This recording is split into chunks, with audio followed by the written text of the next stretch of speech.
I stand at the long mahogany dinner table, my fingers wrapped loosely around the cool stem of a wineglass. The soft, flickering light from the Christmas candles dances across the room, catching the glint of the oversized golden chandelier above us. My husband Radley is laughing. It's a sound that fills the entire dining room, loud and smug and so utterly certain of itself. He's at the head of the table, holding court, basking in the glow of his family's wealth and his own perceived victory. He thinks he's won. He has no idea that I know. He has no idea that I'm aware of every whispered phone call, every secret meeting with his lawyer. He truly believes I am oblivious to the fact that just 2 nights ago, under the cloak of darkness and deceit, he drained our joint bank account, wiring every last cent into an offshore fund he thought I could never trace. He is sitting there smiling at me, planning to serve me divorce papers before the New Year's champagne has even had a chance to go flat. He sees me as a temporary inconvenience he's about to discard, leaving me with nothing. But here is the truth he has so spectacularly failed to grasp. I am not the broke, naive little wife he married. I am not the woman who would crumble under the weight of his betrayal. He sees a piano teacher. He sees dead weight. What he doesn't see, what none of them at this polished table see, is the reality of their own precarious existence. He doesn't know that the very trust fund that props up his entire life, the fund that pays for this house, this dinner, this ridiculously expensive wine, is under my complete and total control. I run it. I am the trustee, the sole authority, the one person with the power to turn off the golden tap that has flowed for them their entire lives. And just this morning, with a few quiet clicks and a single steady signature, I did exactly that. I've frozen every penny, every asset, every stock, every withdrawal is locked down, pending a full audit that I, and I alone, will oversee. His laughter finally subsides, and he raises his glass to me in a mock toast. To Morgan, he says, his eyes glinting with a cruel sort of pity, for being so patient. His mother, Colette, offers a tight, condescending smile. His sister, Sabrina, barely looks up from her phone. They are all in on it, in one way or another. They have all watched him treat me like a footnote in his life, and they have all approved. I don't return the toast. Instead, I place my glass down on the table with a soft, deliberate click that seems to echo in the sudden quiet. I reach into the small clutch purse beside my plate and retrieve a thin, folded sheaf of papers. I let my fingers rest on the crisp edges for just a moment, feeling the weight of the past 18 months. The weight of every silent sacrifice, every sleepless night. Then, with a slow, steady motion, I slide the papers across the polished wood surface. They glide smoothly, silently, coming to a stop directly in front of his dinner plate. Legal notice of trust revocation. Legal notice of frozen assets. My petition for divorce, citing financial abandonment and fraud. Radley looks down at the papers, a flicker of confusion in his eyes. He picks them up, his brow furrowed. As he reads the first line, the color drains from his face. It's a stunning transformation. The smug, confident mask melts away, replaced by a slack-jawed, hollow-eyed shock. His fork, which he had been holding aloft, slips from his suddenly numb fingers and clatters loudly onto his plate. The sound is jarring, violent in the stillness of the room. His father's eyes, which had been watching the exchange with detached amusement, now narrow with sudden, sharp alarm. Across the table, his sister Sabrina lets out a small, audible gasp, finally tearing her gaze away from her phone. They are all staring at me now. Not with pity, not with condescension, but with a raw, naked confusion. They have absolutely no idea how I got here, how the quiet little piano teacher in the corner suddenly holds all the cards. But I do. I remember every single step of the journey. I remember the humiliation, the heartbreak, and the slow, burning ember of resolve that refused to be extinguished. It all began the night of my mother-in-law's birthday. the night I finally broke. Radley's mother, Colette Harrington, is a woman who worships at the altar of appearances. She is the undisputed queen of their social circle, a world built on black tie elegance and the quiet, brutal judgment of those who don't measure up. Her 60th birthday is no exception. It is a meticulously orchestrated performance of wealth and status, held at her private country club, a place where the air itself seems to smell of old money and exclusion. Everyone who is anyone is there, draped in designer gowns and bespoke tuxedos, sipping champagne that costs more than my weekly grocery budget. I stand by a marble column, trying to look like I belong, but the dress I'm wearing gives me away, at least to myself. It's from last year. It's perfectly lovely, but it's a repeat, a cardinal sin in Colette's world. I'd planned on buying a new one.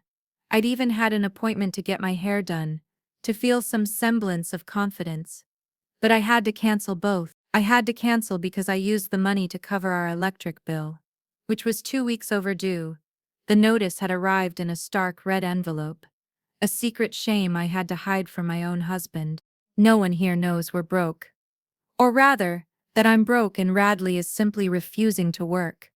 His disastrous foray into cryptocurrency had crashed and burned 6 months ago, taking our life savings with it. He had been so arrogant, so sure he was a visionary, a genius who had cracked the code to easy wealth. When it all evaporated overnight, he didn't pivot. He didn't look for a job. He just studied. He declared he was taking time to strategize his next move, which was code for sleeping until noon, playing video games, and waiting for his family's trust fund to deposit his monthly allowance. But the trust was tightening its belt, and his allowance was no longer enough to sustain his lifestyle and our shared expenses. The burden, unspoken but absolute, had fallen to me. Tonight, the performance reaches its zenith with the toasts. Colette stands, a vision in shimmering silver, and raises her glass.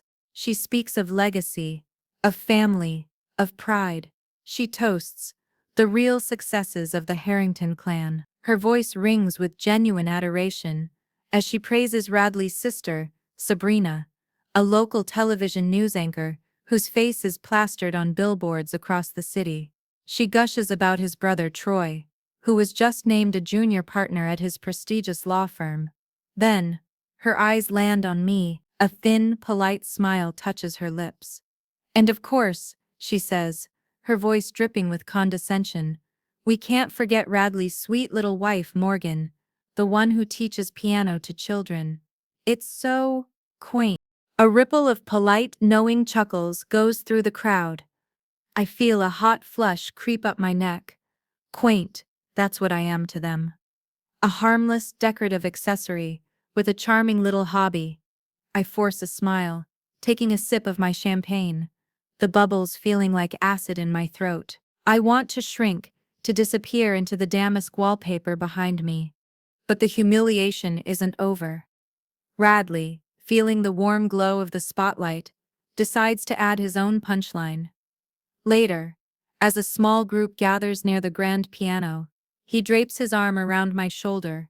He's talking to Troy, bragging about some new gadget he wants to buy. Troy, ever the responsible one, raises an eyebrow. Can you afford that right now, Rad? Radley lets out a boisterous laugh. He squeezes my shoulder, a gesture that is meant to look affectionate but feels like a vise. Please, he scoffs, looking around at the assembled family members. My spending is nothing. At least Sabrina's not draining my wallet with her shopping. He winks at his sister, who preens at the backhanded compliment. Everyone laughs, a full, hearty laugh that echoes in the cavernous room. Even the teenage children of some distant cousins chuckle along. They all find it hilarious, the idea that I, the piano teacher, could be a financial drain. The irony is so thick, so suffocating, I can barely breathe.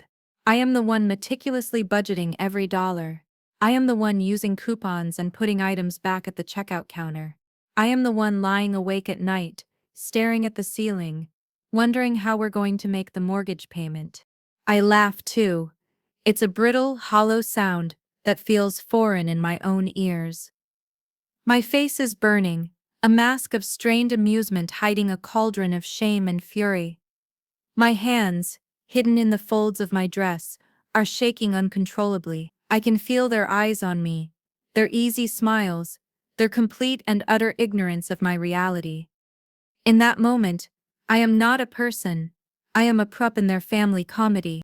The rest of the evening is a blur. I move through the motions, smiling, nodding, pretending to listen to conversations about ski trips to Aspen and summer homes in the Hamptons.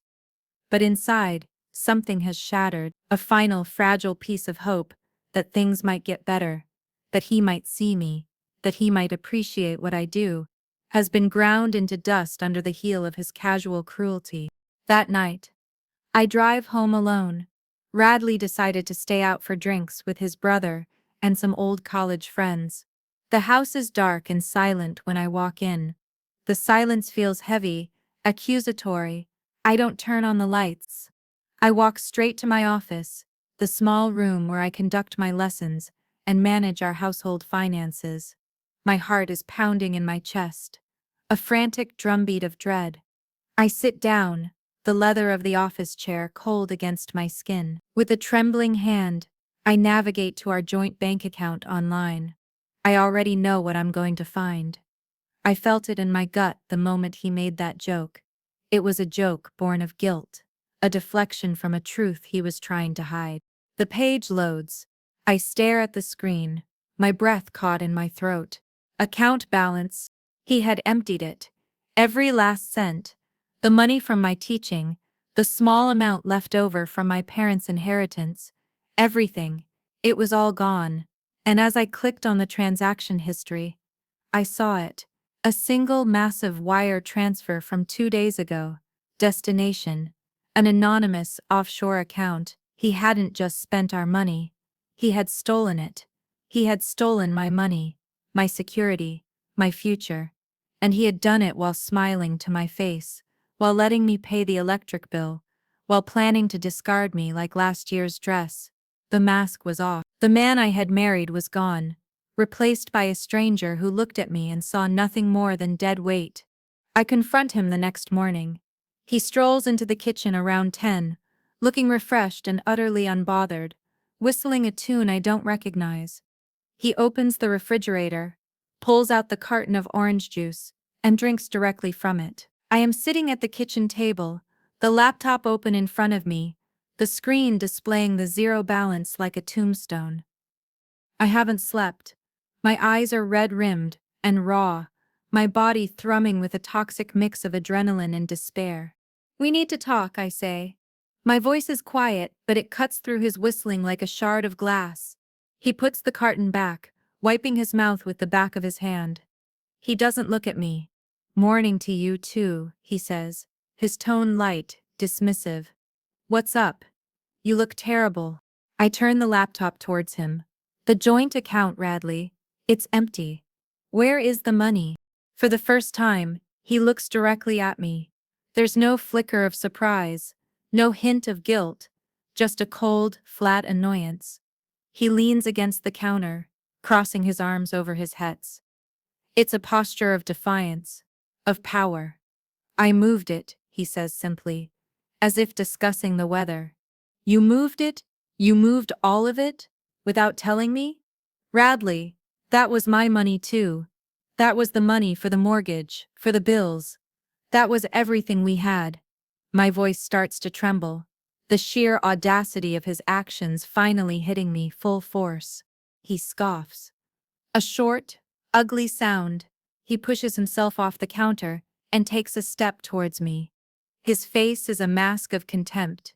"Let's be very clear about something, Morgan," he says, his voice low and menacing. "There is no we when it comes to money. I am the one who brings in the real capital in this family. Through my connections, through my family's wealth. You play the piano." He says the words like they are an insult, like my work, the work that has been keeping us afloat, is nothing more than a child's pastime. Tears well up in my eyes, hot and stinging. That's not fair. I've been paying for everything for months. Your crypto disaster wiped us out.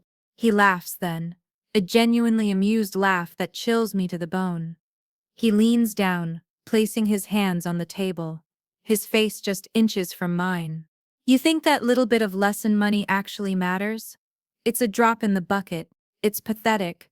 You're not a partner in this marriage, Morgan. You're a liability. You're dead weight. The words hang in the air between us, brutal and absolute. Dead weight. That's all I am to him. Not a wife, not a partner, but a burden he is finally shrugging off. I stare into his eyes, searching for a flicker of the man I once loved, but there is nothing there, only a cold, hard stranger. That night, I move my things into the guest room. I can't bear to be in the same bed as him, to breathe the same air. I lie in the dark, curled into a tight ball, the cheap sheets scratching against my skin. The tears finally come, silent, racking sobs that shake my entire body. I'm not just crying from the betrayal, from the loss of my marriage.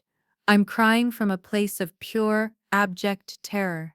I pull out my phone and check my personal account, the one he didn't know about, where I kept a tiny emergency fund. The balance is $27, $27.14. That is all I have to my name. My mind races, cataloging every sacrifice I made for him. I skipped my own dental appointment to pay for his car to be detailed. I sold a piece of my late mother's jewelry to cover his credit card bill. Just last week, I had a choice: buy groceries for the week, or pay for his expensive dry cleaning so he would have his favorite suit for his mother's party. I chose the suit, and now he has taken everything and called me dead weight. The thought of leaving is overwhelming. A desperate, clawing need. But where would I go? My parents passed away years ago, leaving me with little more than memories and a mountain of student loan debt from my music conservatory degree. I have no siblings, no close family to call. I am an island, and the tide has just washed away all the land. The feeling of being trapped is suffocating. He has engineered this perfectly.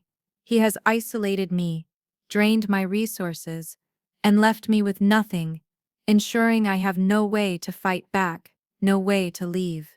I lie there for hours, the darkness pressing in on me, my future a terrifying, empty void. And then, through the fog of despair, a name surfaces, a memory from a long, long time ago. Eugene Barrett. My godfather. He was my father's best friend in law school. A kind, brilliant man with sharp eyes and a gentle smile. He had retired years ago, but he was a financial attorney, one of the best, and more importantly, I remember him mentioning, years ago at my wedding, that he had helped Radley's father, the senior Mr. Harrington, draft the original framework for the Harrington Family Trust. A tiny, fragile flicker of hope ignites within me. It's a long shot. I haven't spoken to him in years, beyond a Christmas card exchange, but he is the only person I can think of, the only lifeline I can possibly grasp. The next day, after Radley leaves the house to network at the golf course, I find Eugene's number. My hand is shaking so badly I have to dial it 3 times. He answers on the second ring. His voice exactly as I remember it, calm and steady. I drive to his quiet, book-lined home in a neighboring town. He greets me at the door with a warm hug that almost makes me break down right there on his doorstep. We sit in his study, surrounded by the smell of old paper and leather. I tell him everything. The words pour out of me, the financial struggles, Radley's cruelty, the empty bank account, the $27. I lay my humiliation and my fear bare on his antique mahogany desk. He listens patiently, his expression unreadable, his fingers steepled under his chin. When I'm finally finished, my voice hoarse, he is silent for a long moment. Then he leans forward, a look of profound seriousness in his eyes. "Morgan," he says, his voice soft but firm, "I've been waiting for this day." I stare at him, confused. "What do you mean? You were waiting for my life to fall apart?" A small, sad smile touches his lips. "No, my dear. I was waiting for you to be ready to hear the truth. Your father-in-law was a very shrewd man. He saw this coming a long time ago. He pauses, letting the weight of his words settle in the room. He amended the trust. There's a new trustee, a new person in charge of everything. My heart sinks. A new trustee. Probably someone even more aligned with Colette and Radley. And who is it? I ask, my voice barely a whisper. Eugene looks me directly in the eye, his gaze unwavering. You're the trustee now, Morgan. And you have been for the last 18 months. The words don't compute. They float in the air between us, a string of nonsensical sounds. Me? The trustee? It's impossible. I feel a wave of dizziness wash over me, as Eugene's study seems to tilt on its axis. I grip the arms of the leather chair, anchoring myself. That can't be right. I stammer. I don't know anything about trusts. I'm a piano teacher. The words sound feeble even to my own ears, an echo of Colette's condescending toast. Eugene reaches across the desk and places a reassuring hand on my arm. His touch is steady, grounding. It is right, Morgan. It is 100% legal and binding. Let me explain. He proceeds to lay it all out, a story of quiet foresight and profound distrust. About 18 months ago, Radley's father, Richard Harrington, had suffered a minor stroke. It wasn't life-threatening, but it was a wake-up call. It forced him to confront his own mortality, and more pressingly, the character of his own family. He saw his wife, Colette, spending lavishly, living far beyond the trust's sustainable income. He saw his daughter, Sabrina, leveraging the family name for her own vanity, and his son, Troy, though successful, showing signs of the same entitlement. And he saw a son who had never held a real job, who flitted from one get-rich-quick scheme to another, and who treated money as an infinite resource to be squandered. Richard loved his family, Eugene explains, his voice tinged with a deep respect for his old friend. But he was not a fool.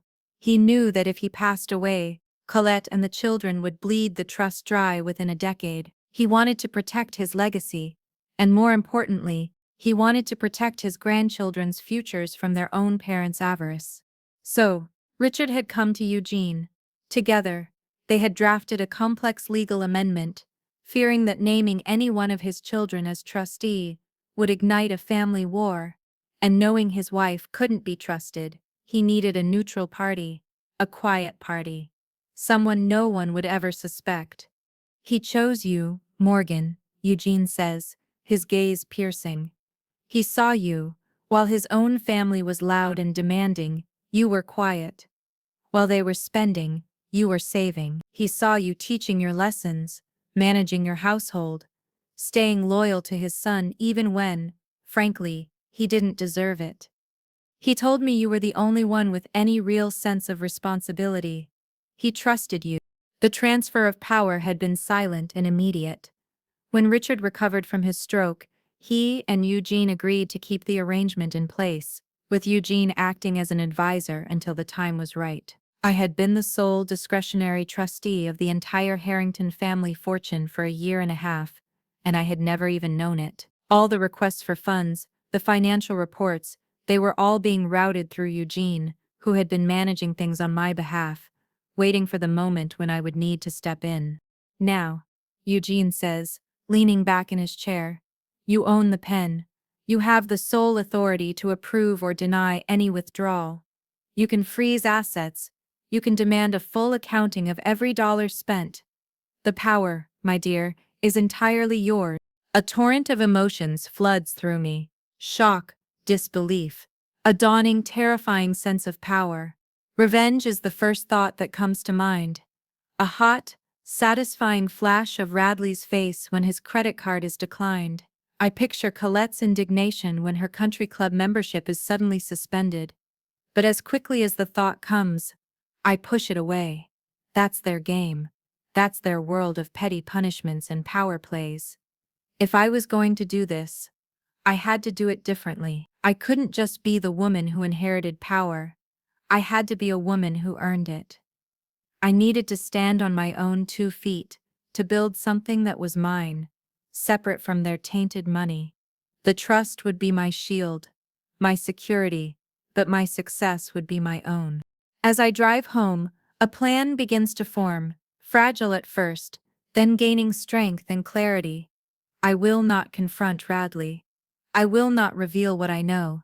I will let him think I am the broken, grieving wife, sadly playing the piano in the living room. And while he pities me, while he ignores me, I will build my own world. That very night, I don't cry. I work. I go back to my small office, but this time, there is no fear. There is only focus. I draft a business plan. I name it M. Hale Music Studio, using my maiden name, a small act of reclaiming myself. I spend hours researching, taking frantic notes. I discover a world of online business courses, free lectures on digital marketing, tutorials on building a curriculum. I stay up until 3 in the morning, my mind buzzing with ideas, the glow of the laptop screen illuminating my face. Radley is still out, probably celebrating his newfound freedom. He has no idea that in the quiet darkness of the house, he so casually discarded, I was laying the first brick of my new life. The first few weeks are a blur of secret activity. I transform my days. While Radley sleeps in, I am up at dawn, my mind a whirlwind of business strategy and musical theory. I start small, meticulously crafting an online presence. I design a simple, elegant website, using a free template, and spending hours choosing the perfect fonts and colors. My niche, I decide, will be music therapy, specifically for trauma and anxiety recovery. It's a field I'm passionate about, something I'd studied in the conservatory but had never had the confidence to pursue as a real career. Now that lack of confidence feels like a distant memory. The betrayal has scraped me raw, but it has also uncovered a core of steel I never knew I possessed. My first client is a woman in Ohio, a nurse, who found my small targeted ad on a social media forum for healthcare workers experiencing burnout. Our first lesson over video call is awkward. The technology glitches. My hands tremble slightly as I demonstrate a calming chord progression on the piano, but I connect with her. I listen to her story, to the stress and exhaustion in her voice, and I tailor the lesson, not just to teach her piano, but to give her an outlet, a half-hour of peace in her chaotic world. At the end of the session, she smiles, a genuine, tired smile. "Thank you," she says. "I feel lighter." That one thank you is more validating than a decade of strained compliments from the Harringtons. It's real. It's earned. Word spreads. The nurse tells a colleague. That colleague tells a friend. Within a month, I have 5 regular students, all from different states, all seeking solace through music. I reinvest every dollar I make back into the business. I pay for better video conferencing software, a professional microphone, and more targeted digital advertising. My evenings, once spent waiting for Radley to come home, are now filled with lesson plans, client notes, and accounting spreadsheets. 4 months in, I am fully booked. I have a waiting list. The demand is overwhelming, far more than I can handle on my own. It's a terrifying and exhilarating realization. I am no longer just a piano teacher. I am the founder of a growing business. It's time to expand. I spend a week interviewing other music therapists. I find online musicians with master's degrees who are struggling to find work in a competitive field. I hired 2 of them as part-time remote instructors. I train them in my method, in the empathetic, client-focused approach that has become my signature. By the 1-year mark, Menhill Music Studio is incorporated. We have a custom-built app that allows students to book sessions, access practice materials, and connect with a supportive community. My personal income has tripled, then quadrupled. It's all in a new business account, under my LLC, an account that Radley has no idea exists. Meanwhile, in the other half of my life, the Harrington empire is beginning to feel the squeeze. Radley's monthly allowance from the trust has been cut in half, then quartered. He calls Eugene, furious, demanding to know what's going on.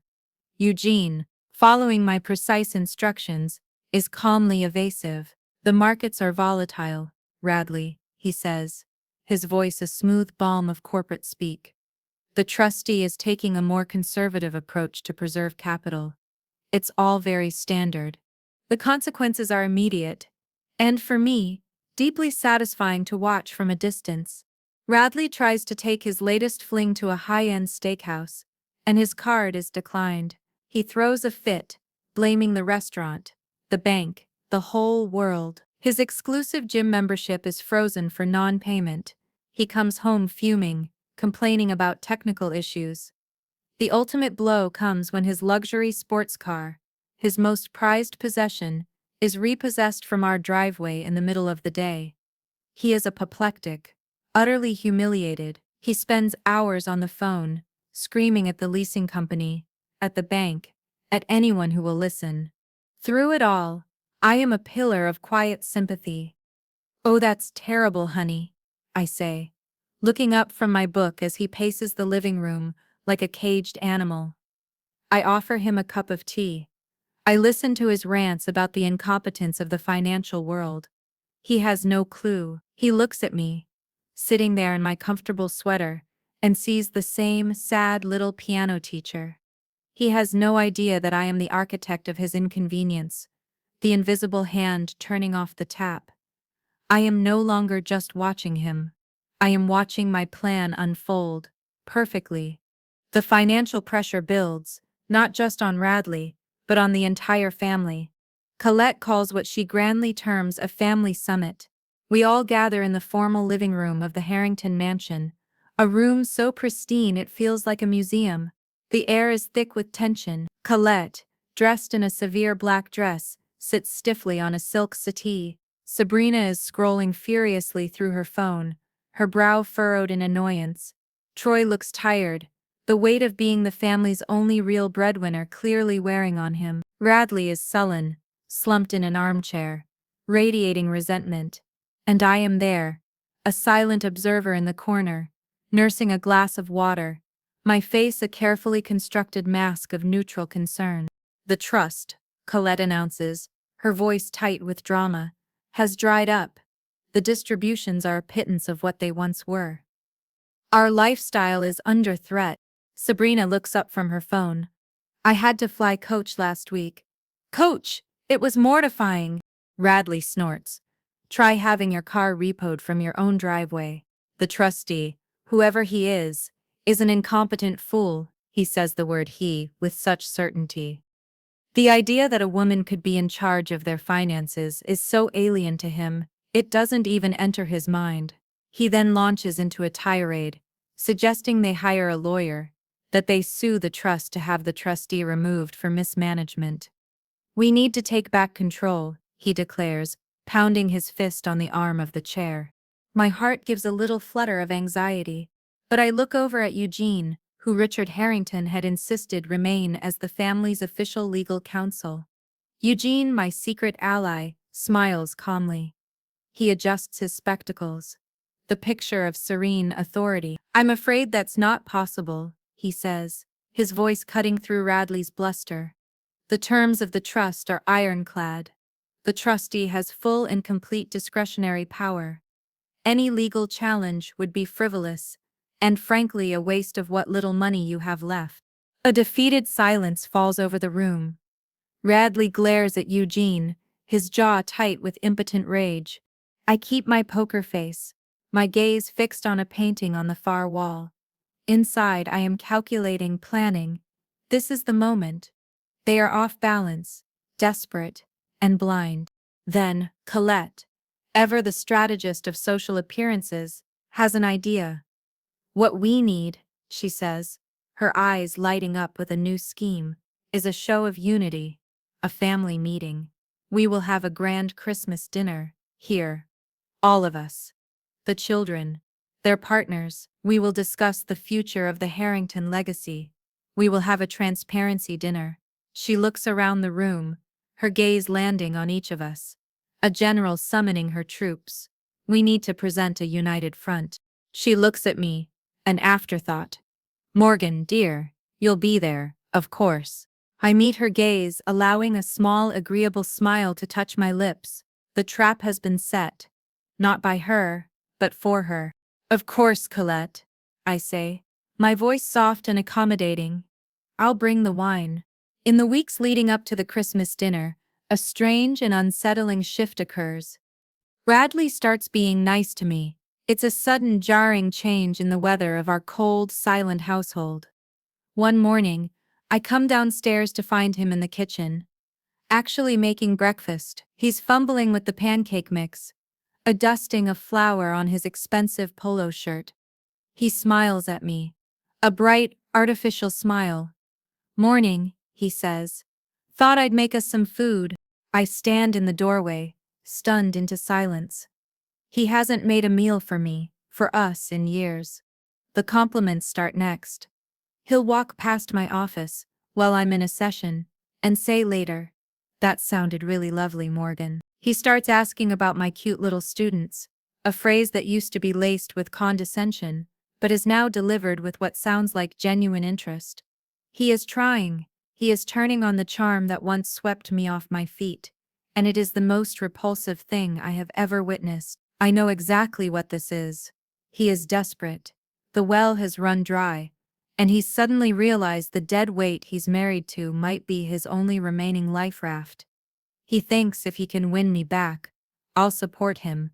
He thinks my little piano money is his safety net. The charade culminates one evening. I'm in the living room, reviewing financial reports from my business on my laptop.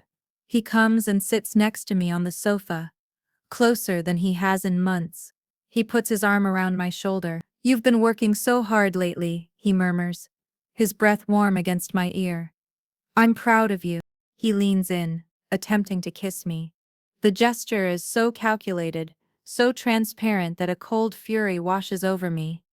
I pull back sharply, the warmth of his touch vanishing instantly, leaving only ice.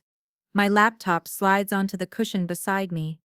I turn to face him, my carefully maintained composure finally cracking. "Don't," I say, my voice low and shaking with a year's worth of repressed anger. "Don't you dare touch me. You think I'm a fool. You think I don't know what you did." He freezes, his hand hovering in the air between us. The charming facade evaporates, replaced by a guarded, wary expression. "What are you talking about?" "I'm talking about the joint account, Radley," I say, my voice gaining strength. "The offshore transfer. Your meetings with the divorce lawyer. I know everything." His jaw tightens. A flicker of panic crosses his eyes, quickly masked by indignation. "You went through my files?" he accuses, his voice a harsh whisper. He's trying to turn it back on me, to make me the villain. I let out a short, bitter laugh. "No, Radley. I didn't have to go through your files." I lean in closer, my eyes locking onto his. "I went through my gut, the same gut that told me something was wrong when you humiliated me at your mother's birthday party. The same gut that has been telling me for a year that the man I married is a coward and a thief." I stand up, leaving him sitting on the sofa, his face a pale, shocked mask. I walk out of the room without another word, the click of my heels on the hardwood floor, sounding like a final verdict. That is the night, the last shred of doubt, the last wisp of any lingering emotional attachment dies. He is not a man who made a mistake. He is a predator, and I am done being his prey. The very next day, my lawyer files my petition for divorce. It's done quietly, strategically. My lawyer, a sharp, no-nonsense woman recommended by Eugene, ensures it is filed under seal. Radley won't be served until the time is right. But the process has started. The clock is ticking, counting down to the Christmas dinner. The final pieces are moving into place. The trap is ready to be sprung. The 18 months between that horrible birthday party and the fateful Christmas dinner were not just a time of secret planning, they were a period of relentless, explosive growth. My little online music studio, born from desperation and a $27 bank account, was transforming into an empire. The demand for trauma-informed music therapy was insatiable. I had tapped into a deep, unmet need, and my business flourished beyond my wildest dreams. Within 18 months, the mHale Music Studio app had thousands of downloads. We were no longer just a remote operation. I took a significant portion of my earnings, and with Eugene's guidance, secured a commercial loan. I bought a beautiful, old brick building in a quiet, artistic neighborhood downtown. We renovated it, creating a state-of-the-art music therapy center. The space was filled with light, soundproofed practice rooms, a communal lounge, and an office that was, for the first time, truly my own. I was no longer operating from a cramped guest room in a house that felt like a prison. I now employed 12 full-time instructors, all of them certified therapists, all of them passionate about our mission. Our reputation grew. We started receiving government grants for our work with veterans suffering from PTSD. We forged partnerships with local school districts, creating programs for at-risk youth. I was giving keynote speeches at mental health conferences. My story of founding the center becoming a small, local inspiration. I was no longer just Morgan, the piano teacher. I was Morgan Hale, founder and CEO, and I was making money. Serious money. But I was also learning how to use it. With Eugene's expert tutelage, I began to understand the inner workings of the Harrington Trust, not as a piggy bank, but as a powerful investment vehicle. Following the strict, ethical guidelines Richard Harrington had laid out in the original charter, I started making moves. I used a portion of the Trust's investment arm to acquire a minority stake in a promising music technology startup that was developing therapeutic soundscape software. It was a quiet, clean, and perfectly legal transaction. The trust wasn't just being protected anymore. Under my guidance, it was growing. It was healthier and more robust than it had been in a decade. Eugene would look over my quarterly reports, a proud, almost paternal smile on his face. We had weekly meetings in his study, the same room where I had fallen apart just a year and a half before. Now I sat across from him as a peer. "You've done more than just save it, Morgan," he said during one of our meetings, peering at a growth chart over the rim of his glasses. "You've revitalized it." Richard would be so proud. He paused, his expression turning serious. "But more than that, I'm proud of what you've built for yourself. You're not just smart, you're ethical. You didn't just take the power you were given, you went out and earned your own." That's a crucial distinction. I knew he was right. The power I held over the Harringtons felt abstract, a tool I was holding in reserve.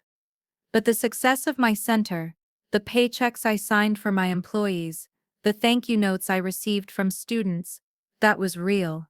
That was mine, and it made me untouchable. As Christmas approached, the final preparations were made.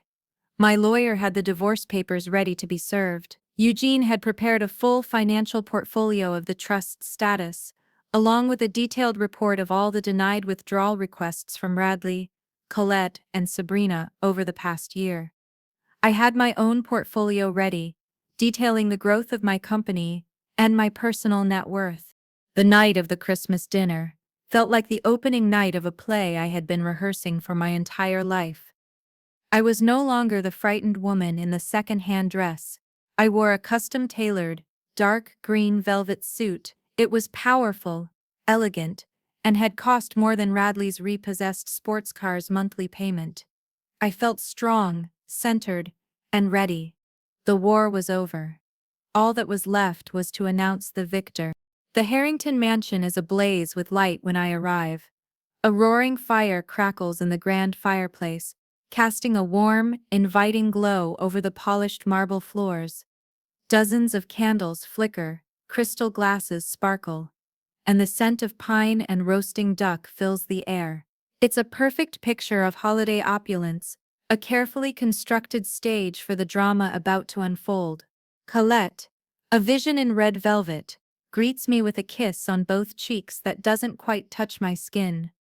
Sabrina is already complaining to her brother Troy about the impact of inflation on her winter wardrobe. And then there's Radley. He stands by the fireplace, a glass of champagne in hand, looking impossibly smug.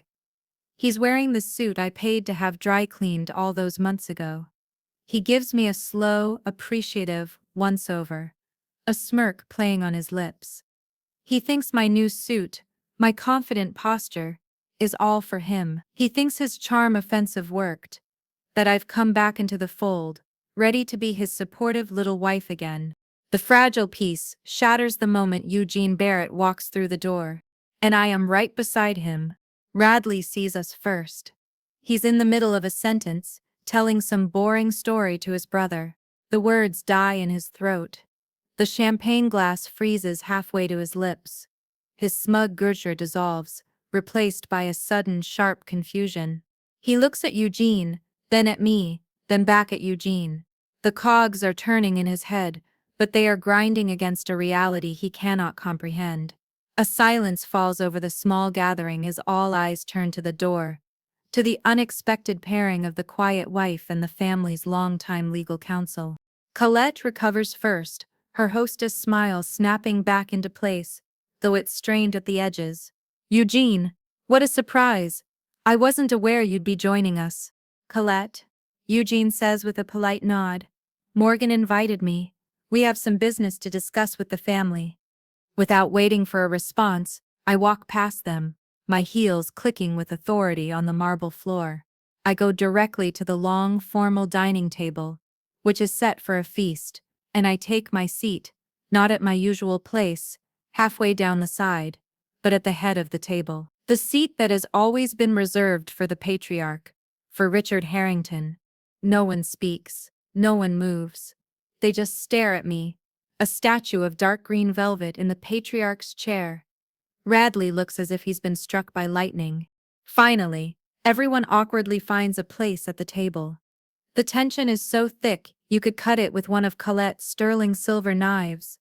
The house staff begins to serve the first course, their movements hesitant, sensing the shift in the room's gravity.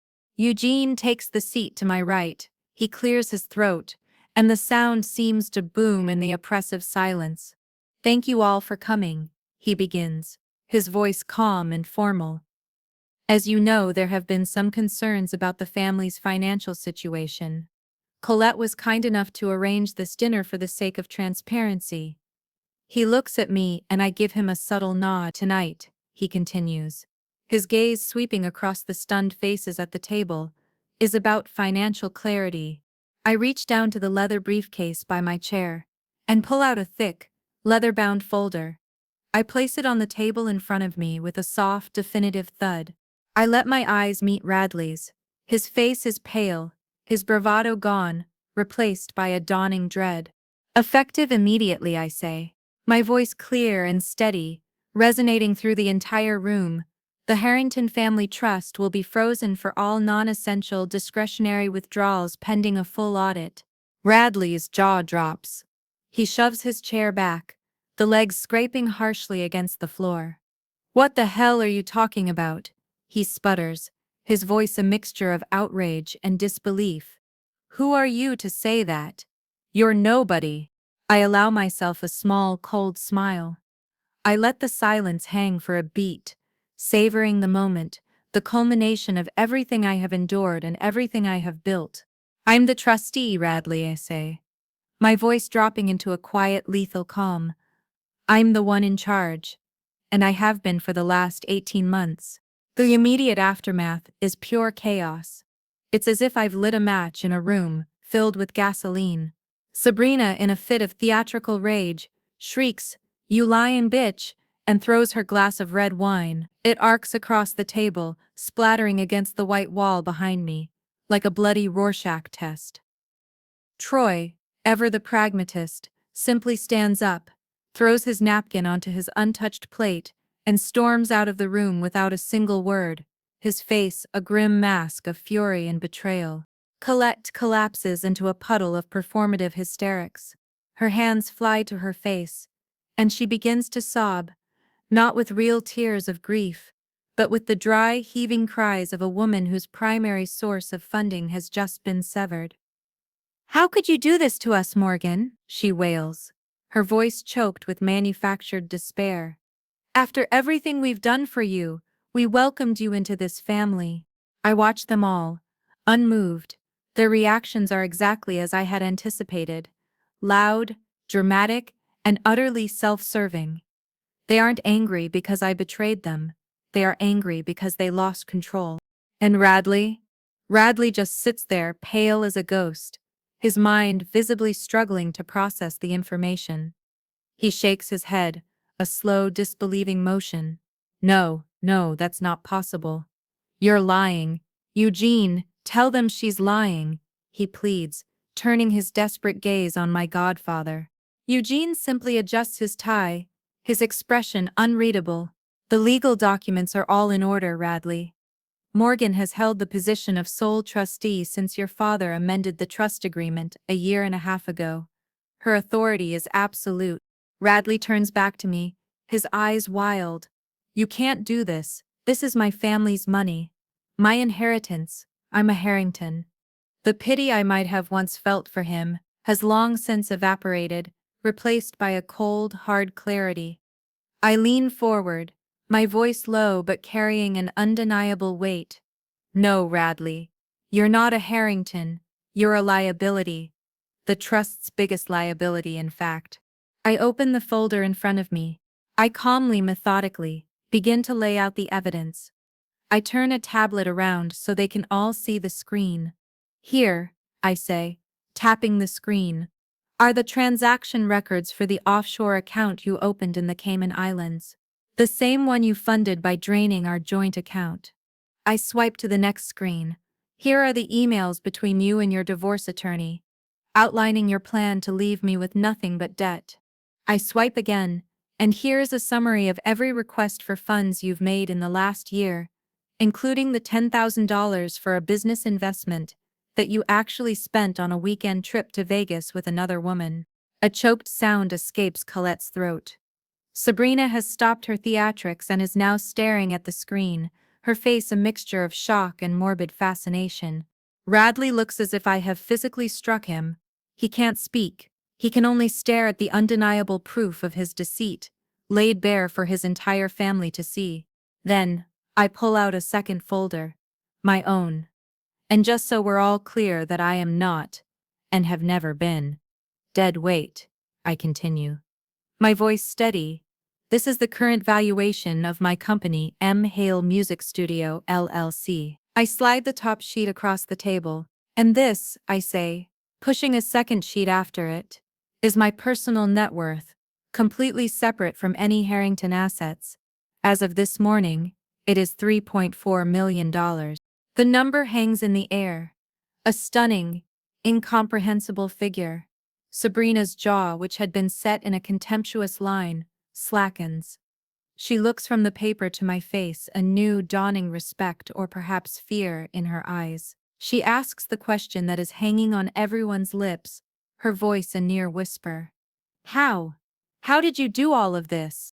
I lean back in the patriarch's chair, feeling the solid wood against my back. I look at each of their shattered faces, at the ruins of their arrogance, and for the first time in a very long time, I smile. A real, genuine smile. "It's simple, really," I say. "While all of you were laughing at me, I was building." In the weeks and months that followed the Christmas dinner, the Harrington dynasty did not just crumble, it imploded. Radley, in a final desperate act of entitled arrogance, tried to sue me. He sought to have me removed as trustee, claiming I was mentally unfit and emotionally compromised. It was a circus. His lawyer tried to paint me as a scorned wife on a vengeful rampage. But my case was built on a foundation of solid rock. 18 months of meticulous documentation, ethical business practices, and Eugene Barrett's unimpeachable legal testimony. The judge threw the case out in less than an hour, calling it frivolous and malicious. Radley was left not only with a crushing legal defeat, but with the bill for both his lawyers and mine, a cost I was legally permitted to deduct from his now frozen future share of the trust. Sabrina's downfall was swifter and more public. An anonymous tip, likely from a disgruntled former colleague she had alienated, led to a local news investigation into her own finances. It turned out she had been using her corporate credit card for years to fund a lifestyle of designer clothes and lavish vacations, violations that were uncovered when she could no longer pay the balances herself.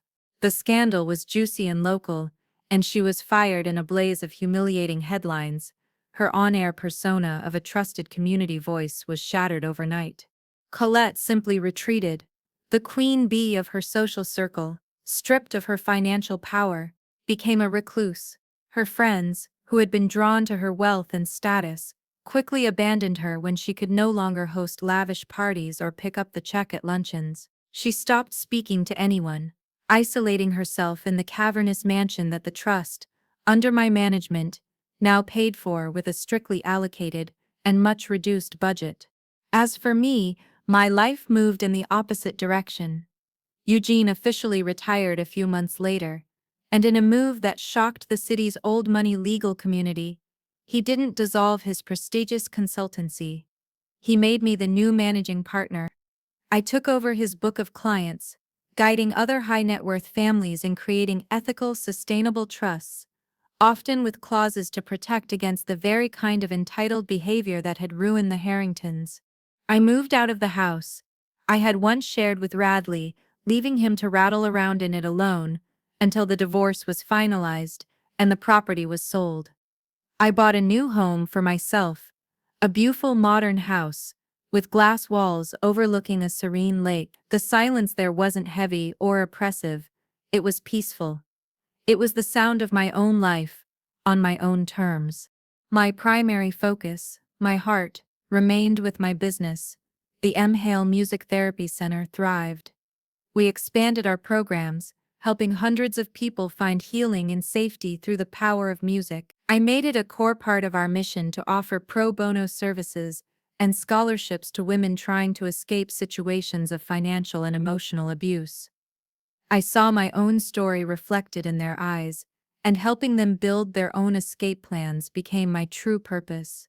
My students' recitals were always the highlight of my year. They weren't grand, stuffy affairs like the ones the Harringtons attended. They were held in our center's main hall, filled with supportive family members and friends. The music was sometimes hesitant, sometimes imperfect, but always filled with courage. After one such recital, a young woman, a student I had been working with for months to overcome severe anxiety, came up to me. She threw her arms around me in a fierce, sudden hug. "Thank you," she whispered, her voice thick with emotion. "You helped me feel safe again. You helped me find my own voice." I held her for a moment, the warmth of her gratitude sinking deep into my bones, and that's when I realized, with a profound and peaceful certainty, the truth of my transformation. I was no longer a victim of Radley's story. I was no longer the quiet wife or the dead weight. I was a builder, and my foundation was solid. I don't think about the Harringtons much anymore. My life is too full, too rich with purpose, to waste energy on the past. When I do, I don't feel anger or a desire for revenge. That fire burned out long ago, leaving behind something much more durable: resolve. My actions weren't about punishing them, they were about protecting what I had built and what I had been entrusted to preserve. It was never about tearing them down. It was about refusing to let them drag me down with them. Occasionally, people who knew us back then will ask me what happened with my husband, their voices laced with morbid curiosity. I've developed a simple, honest answer. He tried to drain me, I say. But he forgot that I was the one holding the faucet. The truth is, the power I found wasn't in the trust fund. That was just a tool, a key that opened a door. The real power came the moment I decided to stop waiting for a savior and started drawing up my own rescue plan. It came from the late night studying, the thrill of my first client, the pride of signing my first employee's paycheck. It came from building something brick by brick, note by note, that was entirely my own. If you are in a place where you feel small, underestimated, or trapped, please listen to me. Don't wait for someone to come and rescue you. Don't waste your breath arguing with people who are determined to misunderstand you. They want you to be loud and angry because that makes you easy to dismiss. Instead, be quiet, be strategic, build your own rescue plan, even if you have to start with just $27 and a flicker of hope in a dark room. Learn a new skill, date a small side project, open a bank account they don't know about. Lay your bricks one by one, in silence, in secret. Build your own foundation, build your own walls, build your own empire. And one day, when they look around and wonder what happened, when they call you nobody, you might just be the one signing their paychecks. Have you ever been underestimated, only to turn the tables later? Let me know in the comments. I read every single one. If this story hit you deep, hit that like button, share it with a Ain who might need to hear it, and be sure to subscribe for more powerful stories of resilience and redemption. You never know who's quietly building an empire right under your nose. Stay strong and stay quiet until it's time to speak.